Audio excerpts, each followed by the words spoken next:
because it really was not doing him any good to just run away.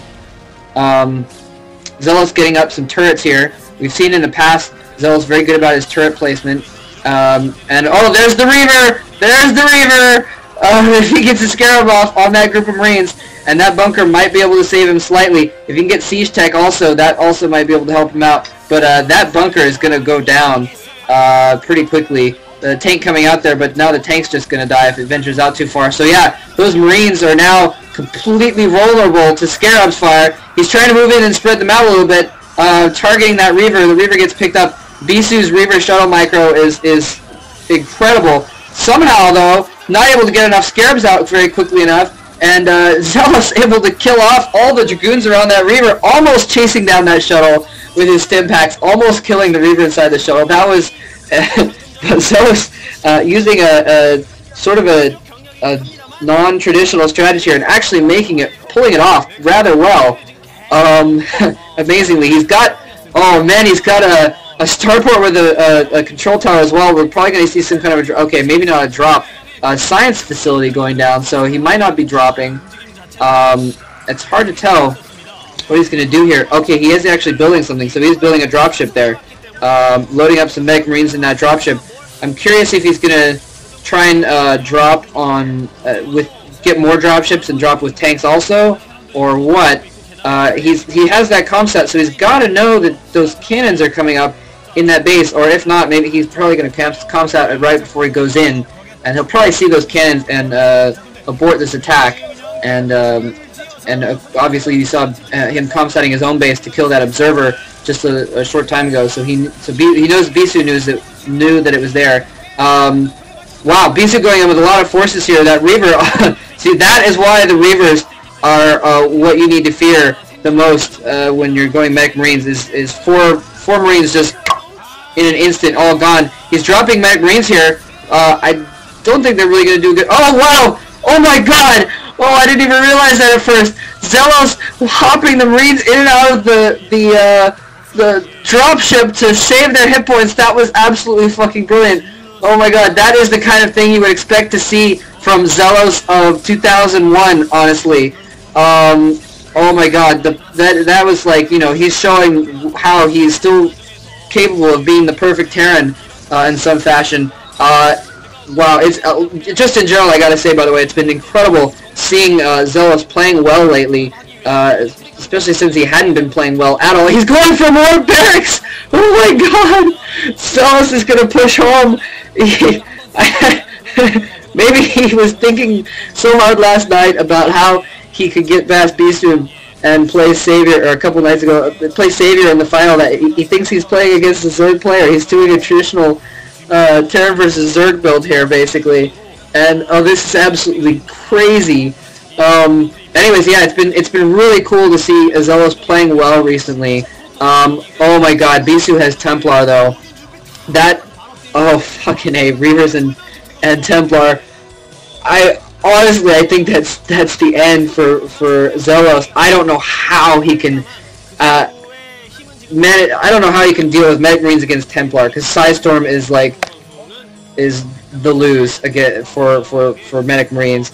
Although, I mean, again, it's a lot of players these days. You know they're capable of so much more. Like deep down inside, they're capable of so much. And then, you know, players like Jelizer, they just don't come through. And so in this instance, it's the opposite. We've gotten used to Xellos not playing well, and here he's kind of peeking out a little bit with his old, you know, incredible micro ways. And you know, so honestly, you know, some of the stuff I've seen him do from the past, Xellos from the golden days of Xellos, I would not put it past him to deal with Templar, with Medic and Marines by dodging Psystorm or what have you. A huge battle coming in here, though. I don't think Xellos has enough tanks quite on the ground to deal with all this. He's having to fall back his Medic Marines. As soon as it looks like there's, oh, he's got a radiate going on, irradiating the Templar, which is a really good move, but it's just too little, too late. The Templar gets some Psystorm off, killing off tanks, and you see his first-person view mode here, trying to get out, macro some more Marines out there. He's desperately fighting. It looks like he also EMP'd those. No, maybe not. It looked like, oh, okay, it looks like those Dragoons were were low on health. Maybe it was just because of the battle. I'm sorry, I'm totally tripping for a second there. He does have Science Vessels out. If he can get some EMPs off on the Templar in the future, that might be the equalizer for those Templar. It'll be interesting to see if Bisu gets some more Reavers into play or not. He is getting a Stargate down, so we could see him going for Arbors, trying to match spells for spells. Since Xellos getting spells, obviously, he might be trying to get some Stasis Field, which would be also very devastating against Medic and Marines. Just, you know, again, a clump of them. If he was able to hit him with his Stasis Field at once, it would be pretty devastating to them.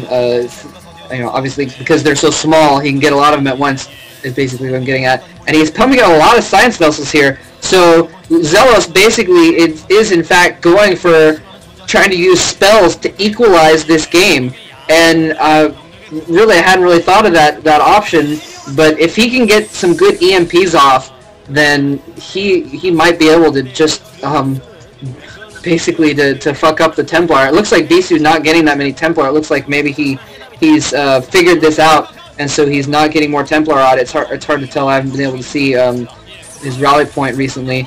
Xellos setting up a nice door there. He's still vulnerable to Reavers though, and we saw that he does have a Reaver wandering around. And it looks like Bisu's basically right now, he's been having such a hard time breaking into Xellos' base, so he's kind of deciding to go the economical victory instead, going for macro. And he's expanding to the bases on the top side of the map. Xellos, in the meantime, only has his natural. It looks like he might be taking the 9 o'clock expansion as well. But Xellos kind of behind on economy, and that's basically why he lost the first game, was the same reason. Dropship going in, dropping some stuff, but it was unfortunately damaged, so only a couple Marines get out, and they're slaughtered pretty quickly, so that drop doesn't do any good. That is exactly what he needs to do, though. He needs to start picking off some of Bisu's bases right now. And, oh, wow. For some reason, the name of the spell escaped me, where it turns the mana into to damage. Bisu going in with a huge force here. A lot of Medic Marines on the ground. Psystorm dodging the Psystorm, not dodging the second Psystorm, though. About a third of his Medic Marines go down. Another Psystorm goes down, killing all of his Medics and Marines. Oh, he has more behind, but that was, oh my god, that was devastating. Somehow, Xellos, though, killing a ton of Bisu's forces, charging in with Stim Marines. Oh, that one Scarab just took out like 8 Marines, and again, that's why I was saying that was just such a liability. And oh my god, that was such an incredible game. That was absolutely crazy. I don't even know what else to say about that. That was crazy.